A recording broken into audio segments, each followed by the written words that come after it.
Corona virus lockdown नए तर्ज पर दोबारा शुरू होने जा रहा है। सऊदी अरब ने इंटरनेशनल फ़्लाइट्स को फौरी असर के साथ सस्पेंड करने का फैसला किया है। सऊदी अरब जो कि पहले से ही मखसूस ममालिक से फ़्लाइट्स की आमद को मंजूरी दिया हुआ था, वो अब तमाम बैनुल-अक़वामी फ़्लाइट्स, इंटरनेशनल फ़्लाइट्स के साथ साथ अपने एयरपोर्ट्स और सी पोर्ट्स को बंद कर देने का फैसला किया है। कोरोना वायरस की दूसरी लहर जिसने बरतानिया को परेशान किया हुआ है, बरतानिया के लिए यूरोपियन कंट्रीज़ के साथ साथ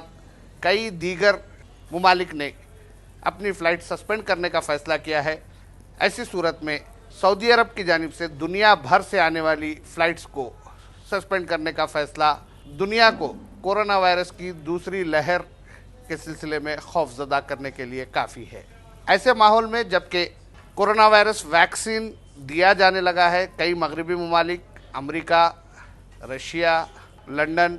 के अलावा दीगर ममालिक में कोरोना वैक्सीन देने का अमल शुरू हो चुका है। ऐसे माहौल में वायरस की दूसरी लहर के ताल्लुक़ से ये कहा जा रहा है कि ये वायरस 2020 के कोरोना वायरस से ज़्यादा ख़तरनाक है और नौजवानों को ज़्यादा मुतासिर कर रहा है। इस वायरस के ताल्लुक़ से मेडिकल एक्सपर्ट्स का कहना है कि ये virus upgraded version of corona virus है। इसे कोरोना वायरस सार्स-2 नहीं कहा जा सकता, बल्कि ये उससे ज़्यादा अपग्रेडेड और ख़तरनाक साबित हो रहा है। ऐसी सूरत में जबकि सऊदी अरब ने फ़्लाइट सस्पेंड कर दिए हैं, बरतानिया के लिए फ़्लाइट सस्पेंड की जा रही है, हाई रिस्क कंट्रीज़ से आने वाली फ़्लाइट्स को कई ममालिक ने रोकना शुरू कर दिया है। इस सूरत हाल में हिंदुस्तान ने भी फौरी अपने एक्सपर्ट्स का इजलास तलब किया है। देखना यह है कि हिंदुस्तान की जानिब से इस सिलसिले में क्या फ़ैसला किया जाता है। अगर हिंदुस्तान दोबारा लॉकडाउन की तरफ जाता है तो ऐसी सूरत में इकनॉमिकल क्राइसिस में मज़ीद इजाफ़ा हो सकता है, और अगर लॉकडाउन का फ़ैसला किया जाता है तो इन हालात का डायरेक्ट फ़ायदा सेंट्रल गवर्नमेंट को होगा, जो कि किसानों के मुसलसिल एजिटेशन से फ़िलहाल परेशान है और किसानों की तरफ से किसी तरह की बातचीत नहीं की जा रही है। अगर लॉकडाउन किया जाता है और फिर से वही रिस्ट्रिक्शंस लगाए जाते हैं तो ऐसी सूरत में शाहीन बाग की तरह किसानों के एजिटेशन को भी हुकूमत बआसानी ख़त्म करवा सकती है। कोरोना वायरस वैक्सीनेशन के दौरान जिस तरह की सूरत हाल पैदा हुई है, इसे देखते हुए मेडिकल एक्सपर्ट्स का कहना यह है कि अगर कोरोना वायरस वैक्सीन सक्सेस नहीं होता है और वैक्सीनेशन लेने वालों को भी दोबारा ये वायरस मुतासिर करने लगता है, तो ऐसी सूरत में दुनिया भर की बड़ी बड़ी कंपनियों, बिलखुसूस फाइज़र, मॉडर्ना और दीगर कंपनियां जो वायरस के वैक्सीनेशन के साथ बाज़ार में आई हैं, उन्हें भी बड़े नुकसानात का सामना करना पड़ सकता है, क्योंकि कोरोना वायरस से महफूज रहने के लिए तैयार किए गए इस वैक्सीन का असर क्या होगा, इस सिलसिले में अभी कोई वसूख के साथ ये कहने के लिए तैयार नहीं है कि ये कोरोना वायरस को रोक पाएगा या ये कोरोना वायरस का इलाज कर पाएगा।